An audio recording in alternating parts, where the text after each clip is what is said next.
पक्षासाठी किंवा सत्तेसाठी नाही आहे. हे जे झालेलं आणि जे घडते त्याच्या विरुद्ध आहे.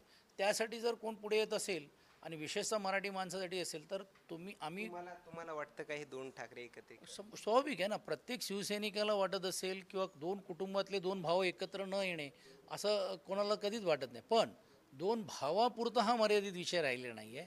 दोन वेगवेगळे पक्ष आहे, दोन वेगळे एक विचारधारा मराठी माणसांची जरी असली तरी देखील वेगवेगळे व्यासपीठ आहेत, वेगवेगळे पक्षाची बांधणी आहे, कार्यकर्त्यांचा संच आहे. मला असं वाटते त्या सर्व गोष्टी बघूनच पुढच्या काळामध्ये तो निर्णय होणं अभिप्रेत आहेत. ते त्यांच्याही बाजूनी आणि आमच्या बाजूनी.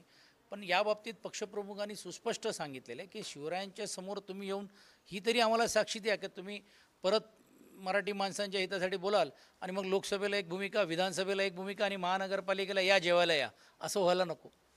धन्यवाद. हे होते सचिन जे आहेत आणि त्यांनी दिलेल्या प्रतिक्रिया. मात्र आणखीन काही या दौऱ्यादरम्यान अपडेट्स मिळतील का हे देखील पाहणं तेवढंच महत्त्वाचं.